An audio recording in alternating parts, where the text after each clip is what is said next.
Everyone, and welcome to today's virtual webinar. My name is Margaret and I am the web host for today. We have a few housekeeping announcements and then I will introduce our speakers. In order to earn CPE credit for today's session, please stay connected to the webcast for the entire program and participate by responding to at least 3 of the 4 questions. As a reminder, your personal answer to the question does not affect the credit you receive. Now I will introduce our speakers. Kevin Jacobs is a Managing Director and National Tax Office Practice Leader with Alvarez & Marsal Tax LLC in Washington, D.C. He brings more than 20 years of experience in tax matters in both the public and private sectors. Rafe Myers is a Managing Director with the National Tax Office of Alvarez & Marsal Tax in Washington, D.C., and he brings more than 14 years of accounting method experience to A&M. Lucy Siegel is currently serving as the Director at Alvarez & Marsal's National Tax Office, specializing in tax consulting, planning, and research. Previously, Lucy held various roles at RSM US LLP, including Senior Manager and Southeast Region Practice Leader. Nate Jones is a Lead Product Manager with Wolters Kluwer. He is focused on creating excellent experiences in CCH Answer Connect for corporations and large accounting firms. He will be showing us today how to find additional answers and resources using CCH Answer Connect. All right, take it away. Great, thanks, Margaret, and thanks everyone for joining today's panel. We're very excited to talk about, how to supercharge or turbocharge your tax recovery. And as you can see on the slides, we're going to focus on cost recovery and bonus depreciation, but there are a host of other recovery considerations and domino effects. And so much was made of the changes that were made as part of the One Big Beautiful Bill Act, or OBBBA, as many people refer to it. But it's also a matter of appreciating what are the implications of, okay, just because I know I might be qualifying for bonus depreciation, what are the implications down the road? What else should I be mindful of? And so as part of this presentation, we're going to lay out to you what to anticipate, but also a lot of the open questions, notwithstanding the fact that the guidance has already come out and some of the provisions, the provisions are live, there's still a lot of unanswered questions that people are wrestling with. So with that, Rafe, why don't we go from there and start going into the cost recovery and bonus depreciation? Great. Thanks, Kevin. So as you see on this slide, right, we have OB3. We also have the big 3 accelerated cost recovery provisions. And, sort of level setting and setting the framework for today's discussion, OB3 really represents, a change in how we might think about cost recovery. For, many taxpayers for a number of years, we thought about tax planning around accelerated cost recovery provisions as solely focused on how do we accelerate deductions from a timing perspective and benefiting from the time value of money. And the focus was a lot on, when to place assets in service before phase downs, and how do we accelerate those deductions before rates change, and, how to manage uncertainty around certain tax provisions. And now that we have OB3 and, making these 3 provisions here largely permanent, they provide beneficial accelerated cost recovery provisions for taxpayers, right, with 100% bonus depreciation for 168K, which is our normal bonus depreciation provision. We have the brand new provision for qualified production property, or QPP, under new section 168N, which allows full expensing of certain real property used in domestic production activities. And we have new section 174 Cap A, which restores the immediate expensing for domestic only research and experimental expenditures. And so we have those 3 favorable provisions that are, business favorable and very generous. But as Kevin mentioned, right, it's really about, 1, how do we interpret them? And 2, how do we think about the benefits from depreciation, or, capitalizing costs that maybe aren't otherwise historically been capitalized under taxpayers' prior methods, and any elections that we can potentially utilize, because the provisions now benefit taxpayers by being able to, claim additional interest deductions, how it may impact CAMT, CFC, FTC utilization, and how it's going to impact financial statement outcomes. And so we have these three provisions that are going to, impact different taxpayers in different ways, but really touch upon those different provisions. So the theme you'll hear throughout this presentation is that cost recoveries not only focus solely on accelerating the depreciation, but how can we benefit and maximize the tax benefits that are provided to us, and how do we integrate those all those provisions together. So with that, Lucy, do you want to maybe? Oh, we have our first polling question. Sorry. Yes. I will read the question, and then Lucy, you can start us off on covering bonus depreciation or 168K.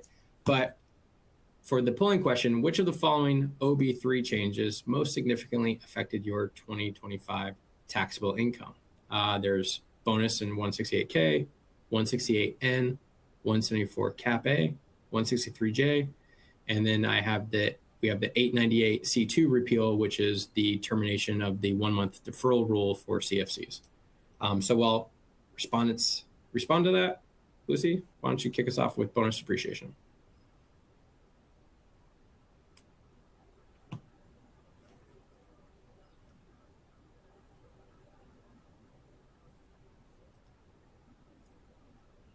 Lucy, I think you're on mute.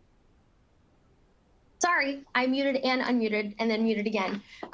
Sorry about that. So bonus depreciation under 168K, like Raith said, this is our traditional bonus depreciation code section and paragraph. And with the OB3, we saw the reinstatement of 100% bonus, which traditionally, or this year it was phased down to 40%. So then now we have this bounce back of the 100%. But keep in mind that this is for certain assets placed in service after January 19th, 2025. So just a little bit of a trap to be wary of while you are doing or looking at your 2025 tax planning and thinking about 2026. So we received guidance in Notice 2026-11, which affirmed pretty much everything that we expected. And there was nothing really surprising in there other than just updating our original dates from the TCJA with the OB3 dates of January 19th, 2025 and January 20th. For 2025, there are elections in place to apply the 40% phase down to property that may otherwise be eligible for 100% bonus, as well as 60%. But keep in mind that this is one of the provisions that applies to your place in service dates and not necessarily your tax year, as the 163J and 174 Cap A changes apply to.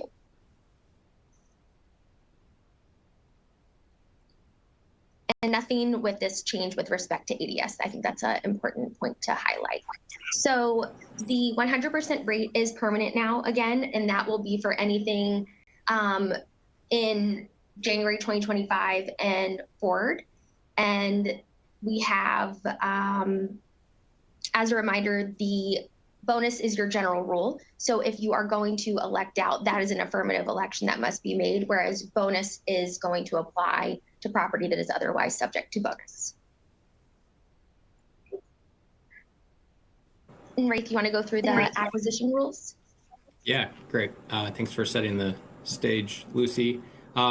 So as Lucy mentioned, right, we had the recent IRS notice that set forth the ability to use 168K-2 regulations for OB3 bonus. Those prior regulations were focused on TCA rules, so it's helpful to know that we can apply those rules for OB3 bonus depreciation provisions. What's interesting and why we want to spend a few minutes on this is, these are the regulations provide provisions that will impact taxpayers looking at the cutoff date for January 19th, 2025. And there's a handful of rules that talk about and provide rules around when you treat the property as being acquired. And that's obviously going to impact whether the property falls on the right side or wrong side of the effective date for 100% bonus depreciation. And taxpayers, may think like, oh, these regulations are, have been around for a number of years, which they have, but the regulations were issued, both the proposed and the final regulations were issued after 2017 tax years were essentially filed. And so many taxpayers haven't really thought through these rules or thought how they might apply to their businesses. So it's worth spending some time familiarizing yourself with some of the rules and just conceptually understanding how you might be able to benefit from the provisions when you're trying to claim 100% bonus depreciation. And so following the acquisition date rules here, we have three sets of rules that come up: whether there's a written binding contract, whether the assets are self-constructed assets, and we have a 10% rule. And the following the acquisition date in your book fixed asset system may not always properly apply these rules, particularly in an acquisition context. So it's really helpful to understand these so that you know how to interpret them beyond just what's going through your fixed asset system. And one of the key provisions here is, the written binding contract rule. And the rules provide that property is treated as being acquired no later than when there's a written binding contract to acquire the property. And so to be binding, generally the contract must be enforceable under state law and must not limit damages to specified amounts, generally less than 5% of the total contract price. And to some extent, this sometimes surprises taxpayers, particularly from a business perspective.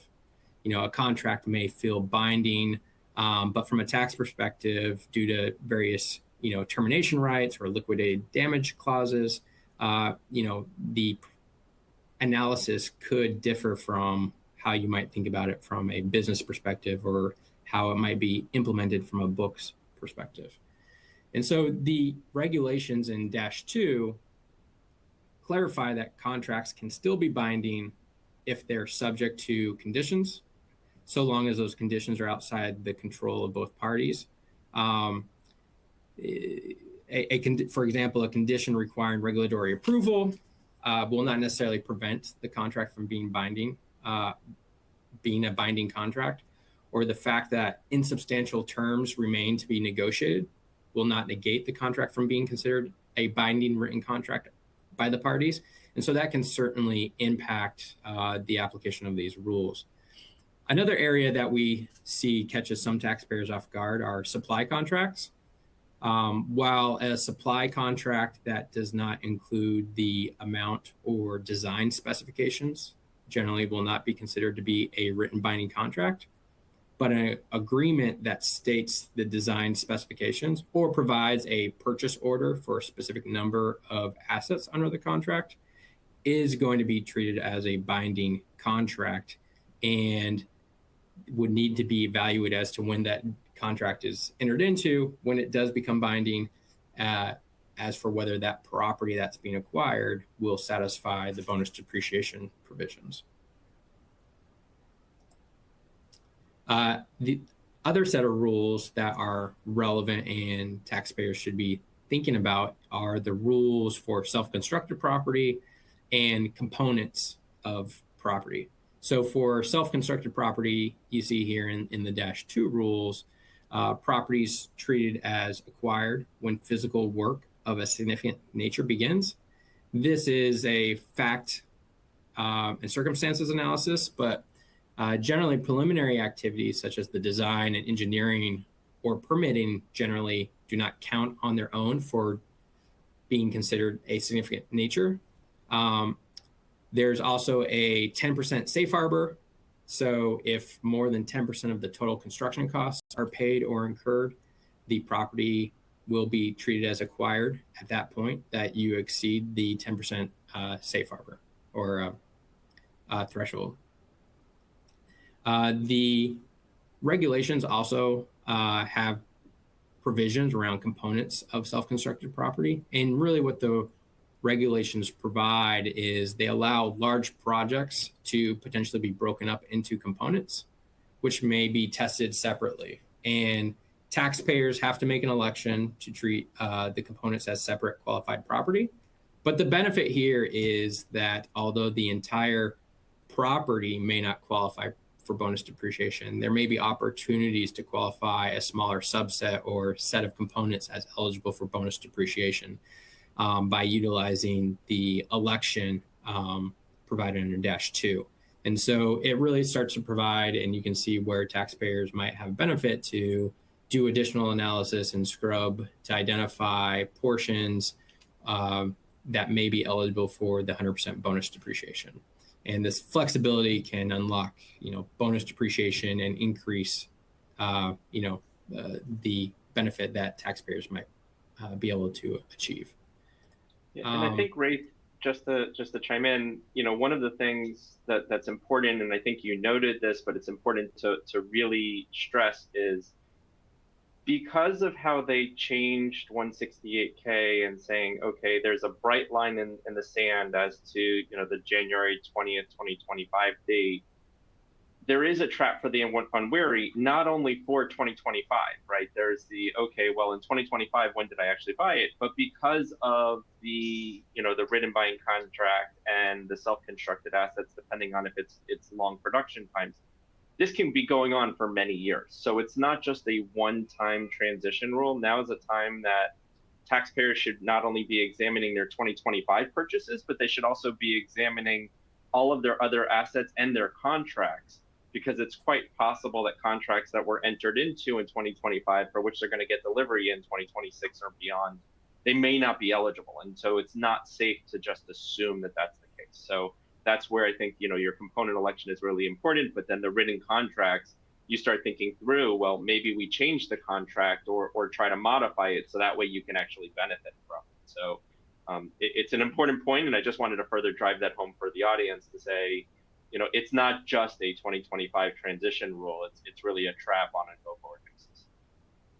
Yeah, I think that's a great point, and I know you and I have discussed, right, quote unquote supply contracts, where it's not necessarily like an output contract, but you're entering into the acquisition of multiple assets over a number of years, and you may not be familiar with the underlying contract and just think like, oh, I'm acquiring a bunch of assets in 2026, not realizing that maybe the contract was entered into and binding prior to the January 2025 deadline. So certainly can have a longer life and become a longer issue than most might expect. With that, maybe we switch over to 168N and qualified production property. If you want to kick us off, Lucy. Absolutely. So qualified production property, that is the other big update from OB3 with respect to depreciation, at least just in regards to specific depreciation. So, it's kind of a whipsaw that we had so many years of capitalized R&D expenses and everyone having to capitalize everything, that now we have kind of a floodgate of potential deductions, it seems like. But beginning in 2025, you have the ability to elect to deduct 100% of your depreciation, so essentially bonus depreciation on qualified production property, which to essentially probably no one's surprise is not perfectly defined. Really, this applies to real property, so non-residential real property used in production, manufacturing, and refining. So as a reminder, if you have non-residential real property, typically that's going to fall under your 39-year category. And a lot of times you'll have a cost segregation or some sort of analysis to figure out what can we separate into a shorter life bucket to get depreciation. But this is the first time, at least in my career, and I believe my lifetime, that bonus has been allowed on 39-year property, as long as it falls within this bucket. So this is going to allow companies to make an election to treat that property as qualified production property, and it generally applies to real property used in production, manufacturing, and refining. Really, essentially anything that results in a substantial transformation is what OB3 used of the property making up the product. And if you are a company that deals with inventory, you know that sometimes production can be very broadly defined as something as simple as mixing two chemicals. So there is no distinguishment really between production and manufacturing other than, quote unquote, production includes agricultural and chemical production.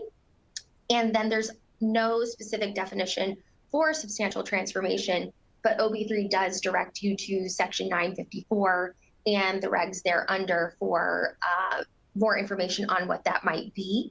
So this was intended to incentivize additional domestic manufacturing and accelerate that real property recovery that you may not otherwise realize. So in a season of tariffs and heightened supplies expenses and maybe offshoring of manufacturing, it's intended to really incentivize bringing that back here or to increase that footprint, pretty similar to the enactment of the R&D tax credit provisions, many, many years ago. So there's a limited window to qualify based on your dates of construction and placing the property in service. We are still waiting on guidance. And Rafe, Kevin, did you guys hear anything about that in any of your recent meetings? I think obviously the administration is trying to drive investment, and they're cognizant of the need for guidance in this area. The division that handles this is also the division that handles a lot of the other OB3 guidance. And so there's a priority pecking rule that they're trying to get everything out. The administration has stressed guidance that's needed as quickly as possible is getting the highest priority. But I guess, Ray, maybe in your conversations, 168N has been mentioned more, but it hasn't come across as the top of the line, at least in my conversation.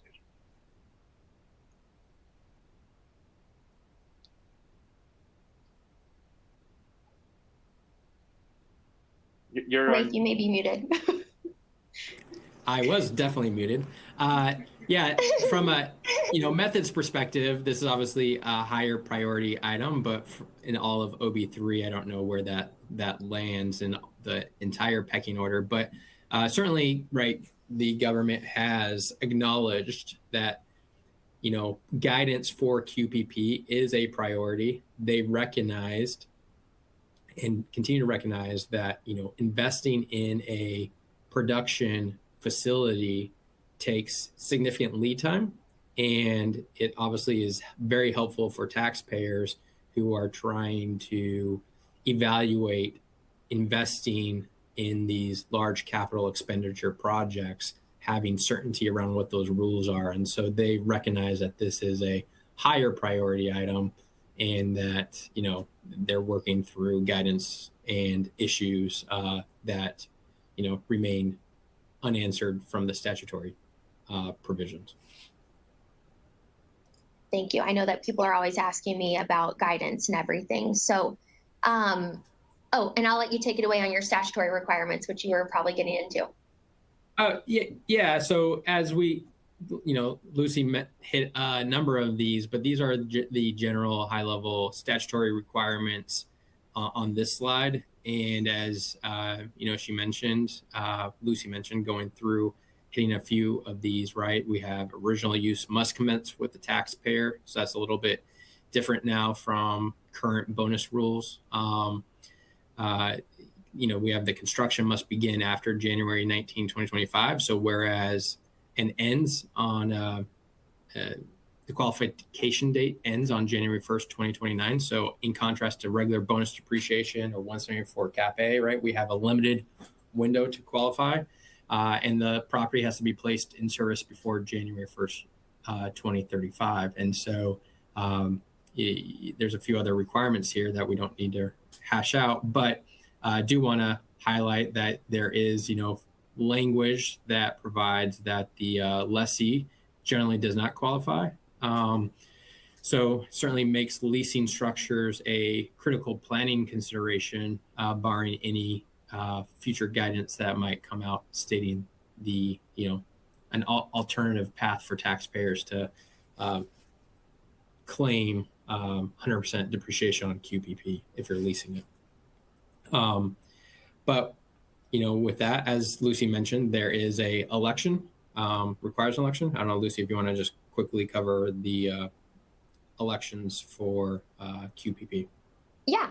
So again, reminder that bonus depreciation for assets that are eligible under 168K, bonus is the general rule, and you have to affirmatively elect out of bonus. But with QPP, you have to affirmatively elect in, and then there are likely going to be much more requirements. Maybe they're going to ask for a white paper statement. Maybe they're going to say you have to identify your property.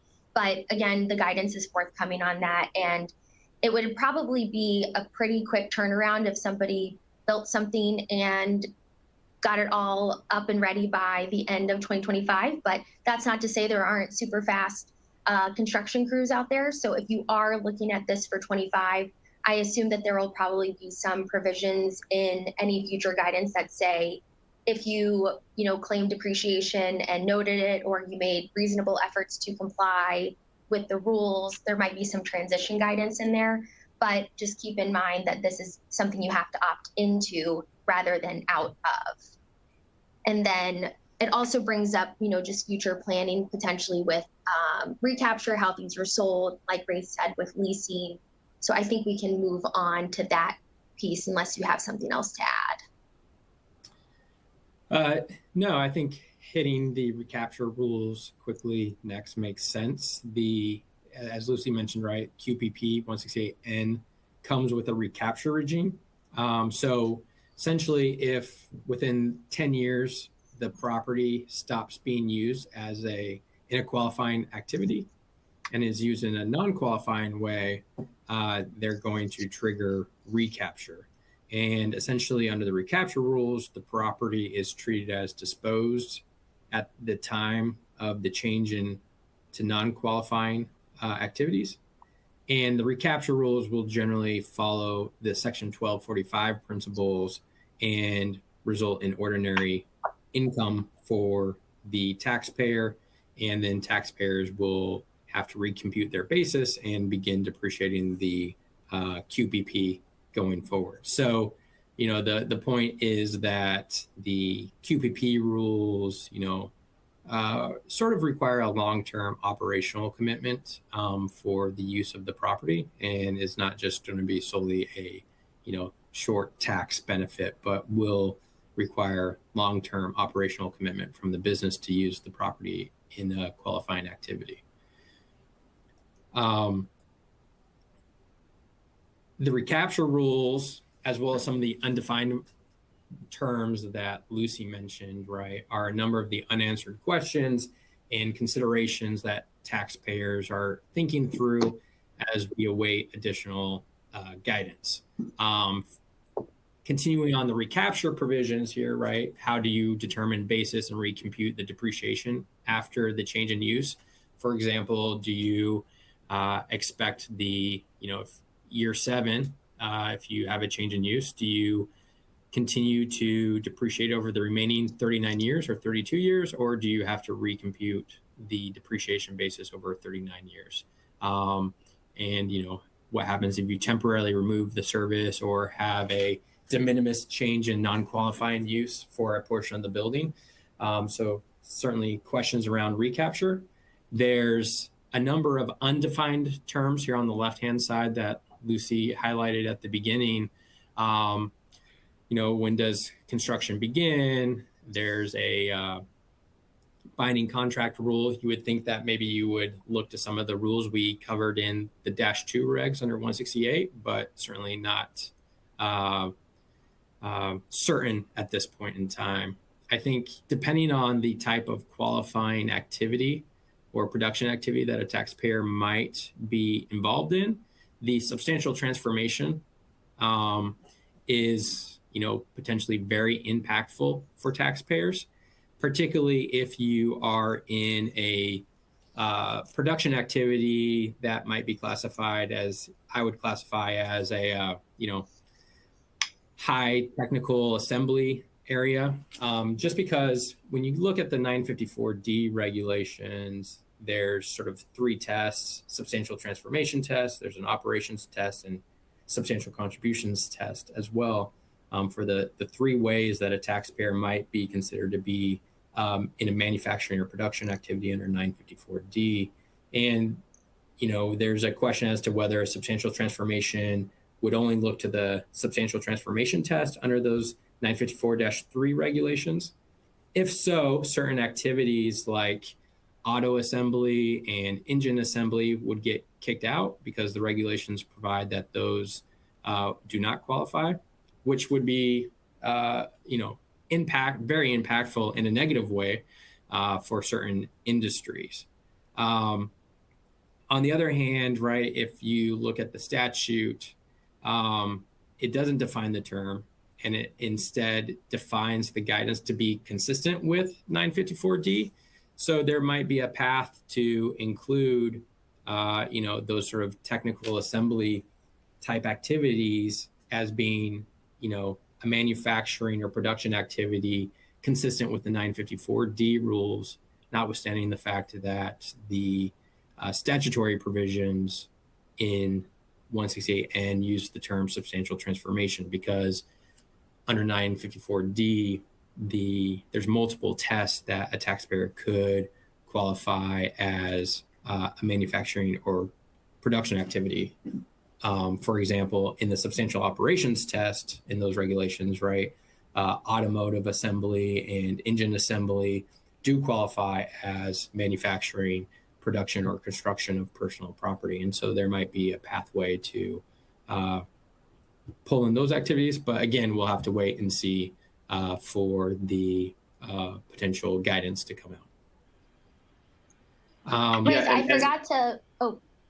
forgot to mention the most important thing, that the question that is answered is if the election is irrevocable, and it is. So just keep in mind that if you make this election, you want to be very sure about making it before you do, because you would have to get the consent of the secretary in order to revoke that. And there's no guarantee that they'll say yes. But sorry, Kevin, go ahead. Yeah, no, and I think that's helpful. And I think just to highlight, a topic that we've touched on in the past was, Loper Bright and reg authority. And there's a host of questions that are, undefined terms, and there's questions that are outstanding, and Raith and Lucy has done a great job of highlighting them.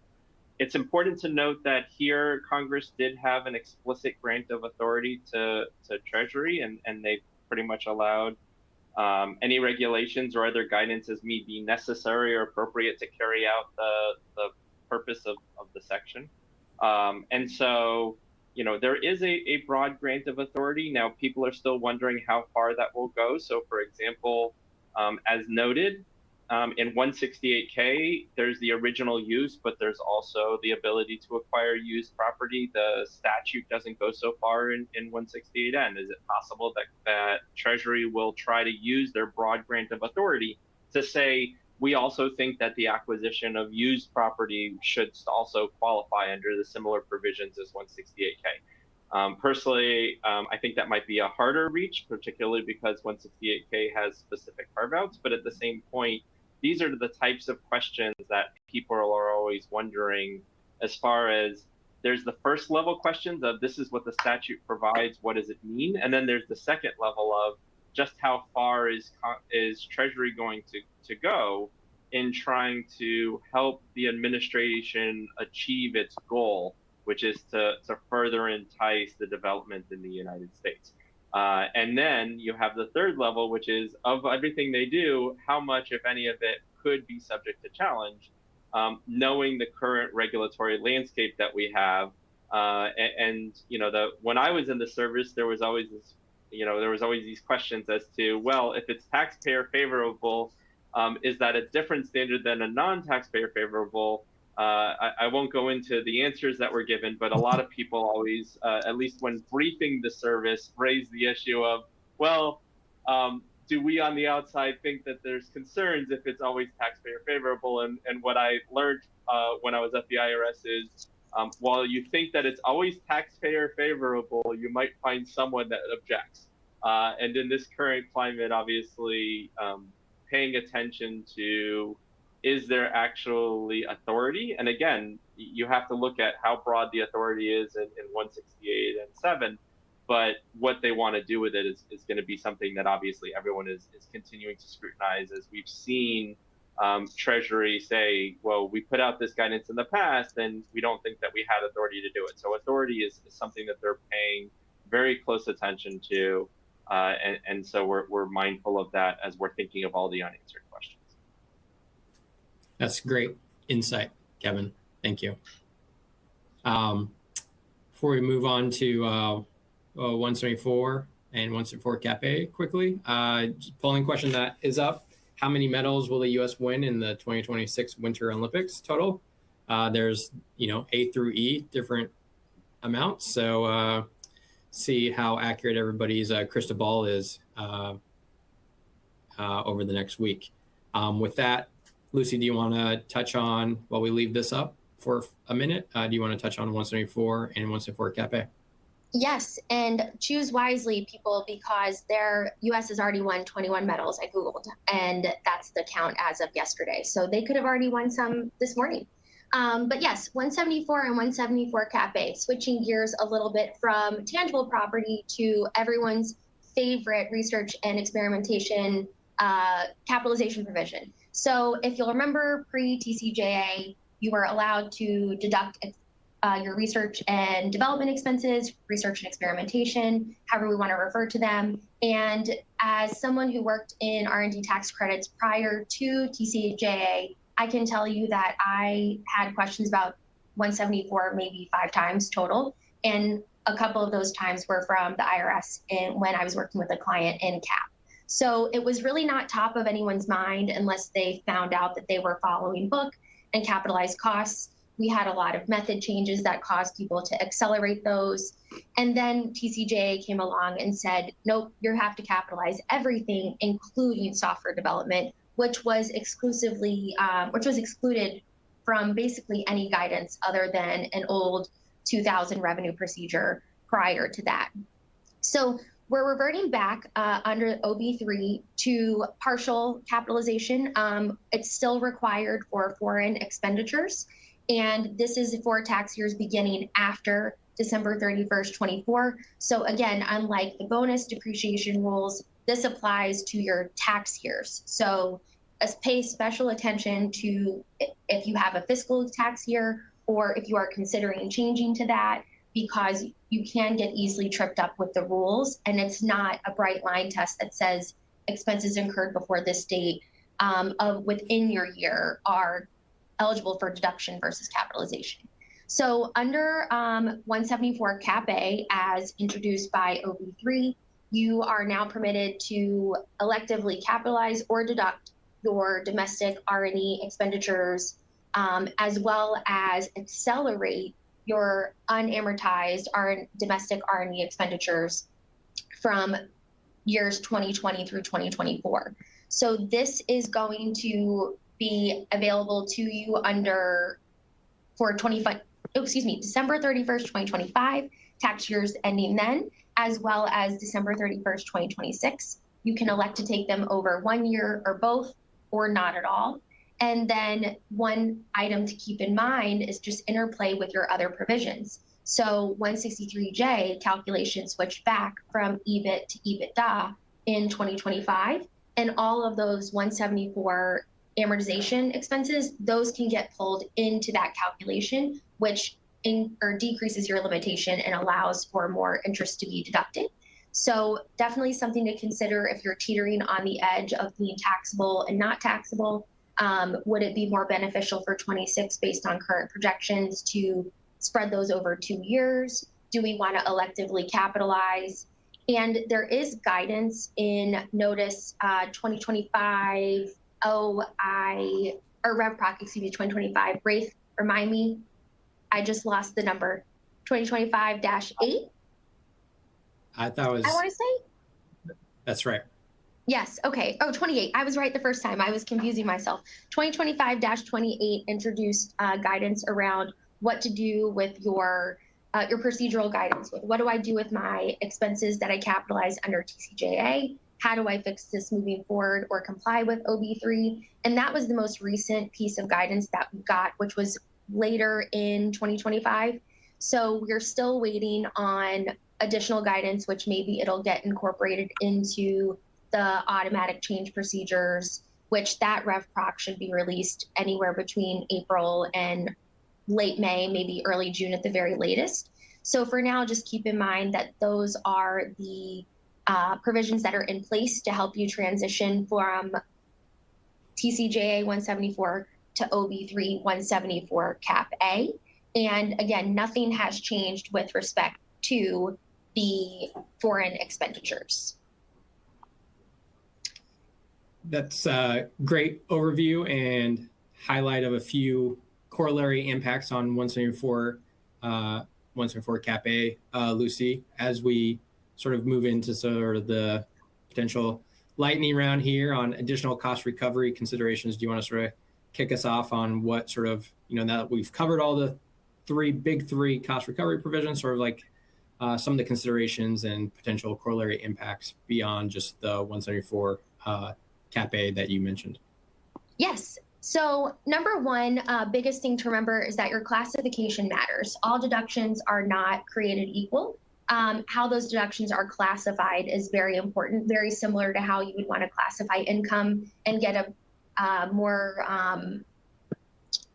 better tax rate, excuse me. So for your deductions, expensing something as bonus depreciation or expensing your 174 costs through amortization, if you just choose to electively deduct them in the future and you would benefit more from maybe your super 163J limited, you want to make sure, are you classifying your expenses in a certain way?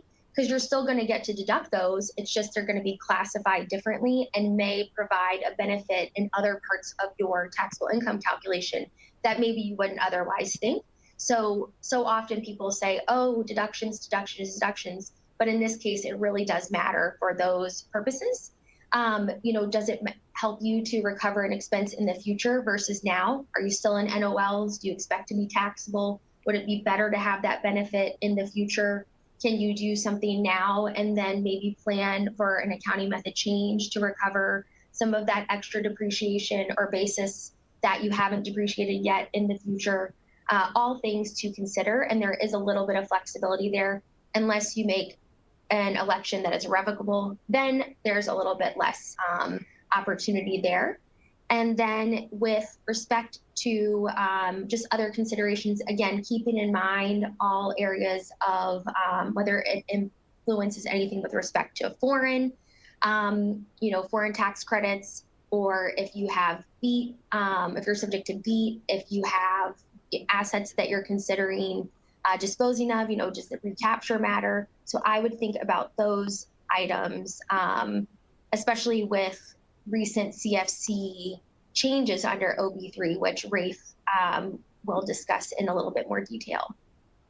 Yeah. So real quick there, right? If we're thinking about CFCs that have a 1 month deferral rule under 898, they will have to change to a calendar year to match the majority U.S. shareholder under 898, so a calendar year essentially. And so that can have significant impacts on utilization of foreign tax credits, and because you might have a big chunk of credits being recognized in a 1 month tax year with only 1 month of income to offset it. Although the IRS has provided the ability to generally spread those credits over 2 years, so into 2026, there still might be the inability to utilize all of them. So although some of these examples we're going to start talking about quickly and just sort of illustrate our focus on changing the classifications, right? Taxpayers in that situation under 898 might benefit from capitalizing costs as well to sort of spread out the costs to make sure they utilize their foreign tax credits and don't lose any. So with that, Lucy, do you want to maybe sort of kick off with some of the examples we've been thinking about and talking to clients about?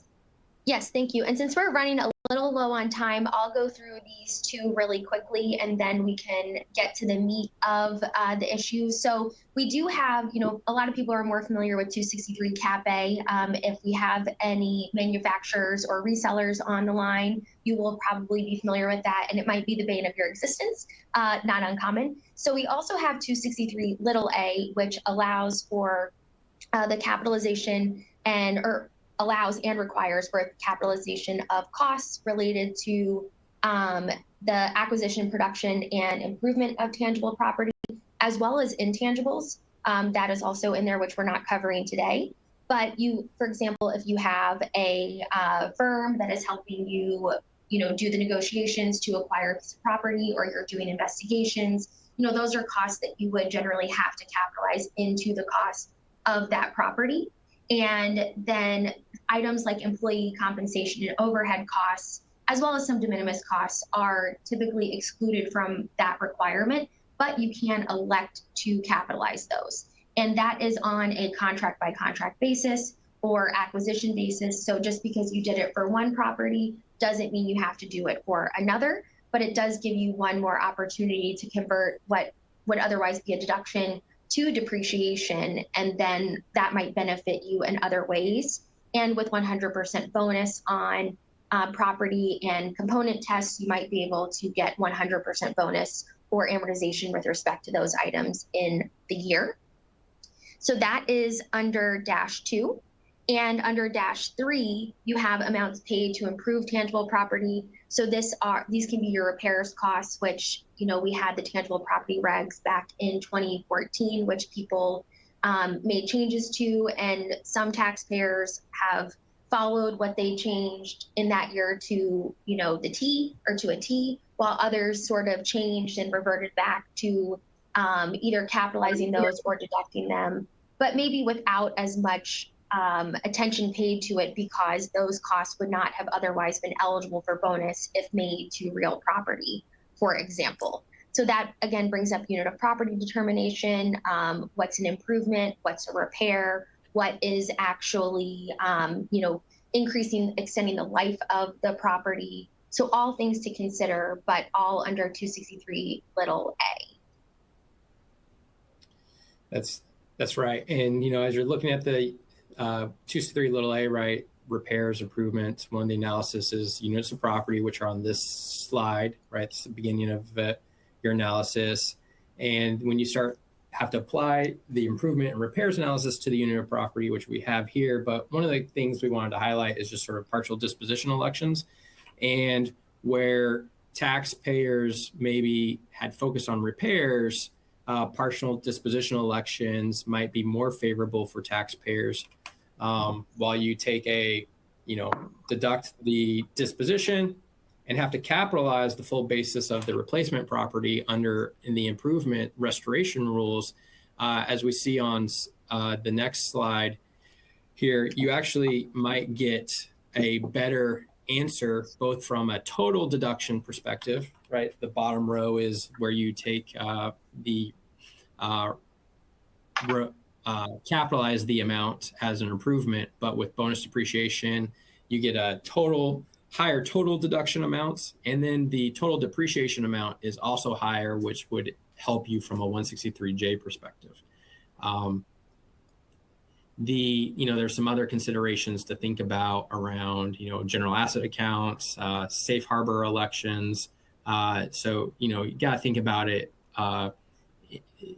from a total tax profile perspective and looking at your issues. So we'll leave up the next slide here or question of what Treasury and IRS guidance do you think is most critical for your business? There's a number of answers.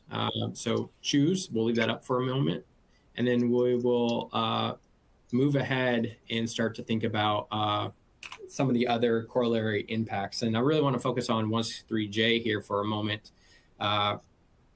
because we've talked about the change from EBIT to EBITDA, and that being permanent. So you do benefit from depreciation and amortization, but there's sort of two things to also highlight. Is one, taxpayers had maybe made an irrevocable real property trade or business election, right? And the analysis there is that you forego bonus depreciation, but you're not subject to the interest limitation. So there's a number of taxpayers that maybe made that election and are hoping for government to give them a ability to revoke that prior election, similar to what they did in the CARES Act. And so that's something that I understand is being evaluated, whether or not it's provided or not, TBD as additional guidance comes out. But there's also a potential pitfall for the unwary. Kevin, I know you and I talk about this quite a bit with the depreciation recapture rules in the 163J regulations that I know you worked on while you're at the government. And they provide that taxpayers who claim depreciation in 2017 through 2021, so those TCJA years, you got the benefit of adding it back in the EBITDA calculation. But on the flip side, when you sell it and have the disposition, you have to add that back into your calculation by subtracting those amounts from your ATI so that you don't get a double benefit. You don't get to increase your ATI for both the depreciation as well as any gain on the disposition. So that flows through for all those assets and continue to be the case. But the way the regulations were written were very specific to the years at issue. And they obviously don't cover OB3 years because OB3 came out after the fact. And so you have sort of two sets of rules that you need to think through when you're applying the EBITDA rules under the new 163J provisions. And we've seen taxpayers just sort of not be aware of that and get hit. Kevin, I don't know if you have any other comments on that. Really quickly, because I know we're really short on time. I think, as you noted, the rules at the time were viewed as it was a timing provision to help with integration, and so that's the reason why the regulations took the approach. I think many people are not anticipating that type of approach being taken with OB3, so we don't have to worry about it. The one thing that's noted on the slide is, the accelerated amortization on 174 basis. It's key to say that it may be treated as amortization, and the reason for it is because it's clear under the statute that if you capitalize and then you amortize. However, the statute does say, you could choose to take a deduction in the current year, and so then there's a question of how does that work? If you take deductions in the current year, does that count as amortization for the 163J EBITDA switch? And so people are also thinking that through. And so it's something to be mindful of as we're actively looking at the guidance there. So this is an area I think that many people are definitely looking at for guidance from Treasury on, and they've heard these comments and are focusing on. And then I guess maybe real quick, if there's anything you want to touch on, CMT is an issue that pops up a lot. Maybe, I don't know if you have any insights on CMT guidance before we move on to the last section of the presentation. Yeah, no, really quickly, I do think it's noteworthy, right, that we've talked about the CAMT guidance in the past. Many people are anticipating CAMT guidance. There's a host of areas that need to be addressed, including how does the book timing differences as a result of OB3? Many people were anticipating it coming out. I'm hearing that, it's still forthcoming. It's still quote unquote soon in the government's eyes. As noted on the slides, you do get the benefit from a CAMT perspective for any tax depreciation, but you do have all these other questions about like 163J. So if all of a sudden you now have a big, large amount of interest that's being deducted, that could reduce your regular tax and now subject you to CAMT tax. So a lot of people are wondering how they're planning to address it. The Treasury and IRS have noted this as something that they're planning to address, and they've heard loud and clear because otherwise it undoes a lot of the benefits associated with the company. But with that said, I'm mindful of our time and greatly appreciate everyone listening. We're always happy to have further discussions, but I know, Nate, there's a lot of information on what we covered on Answer Connect. So why don't you show us some of the resources that are available?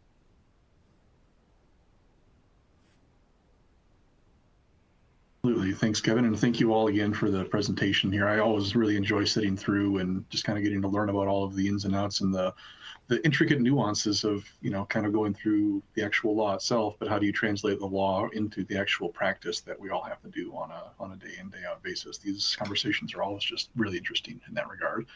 So what I'm looking to do for us today is to largely kind of talk about how maybe if you wanted to simulate what it would be like to talk to one of these experts like we had here on the phone or on the line here today, but do that using the Answer Connect content that we maintain here at Wolters Kluwer in our CCH Answer Connect product. Maybe how could you take a lot of the things that we learned here and then maybe continue that conversation and apply it to an actual fact pattern that maybe you're actually working on. Let's kind of talk through how you would go through and do that for right now. So let me go ahead and get the screen share going here, and we will take a look at how we could do something like that. So got the screen share going through here. Hopefully that is coming through. We'll do the whole screen, just make sure we pick all that up. So we should have the screen share coming through here now for everybody. Hopefully we'll see that if I can get a confirmation. I think it's coming through. You're good. All right, very good. So Answer Connect, the long and short of it is this is a curated research library where we take not just all of the public domain, content that the IRS and the various state departments of revenue, put out and publish that. That's kind of the foundational layer of everything that's inside of Answer Connect, or all of the freely available public domain sources that you could find out on the internet. But we also, on top of that primary source foundation, layer on a really deep layer of editorial commentary that goes through and annotates basically every primary source line by line and talks through in detail a lot of the what I would consider to be goofy interactions that happen when you start looking at laws versus regs versus letter rulings, and how do the various components of the Internal Revenue Code, how do they interact with each other. And that's really what the Answer Connect library is in a nutshell. And what's really cool with Answer Connect is with the powers of AI now, instead of you having to know where in the content library you need to go in order to find where these nuances are, you can use the AI experience to really just have a conversation with that knowledge library and have the answers brought directly to you. So what I'm going to do is kind of show you today a fact pattern that I think really sets, or a use case that I really think kind of helps set Answer Connect apart, not only for the folks on the call here today who are probably pretty seasoned tax researchers, but also maybe more junior folks on your team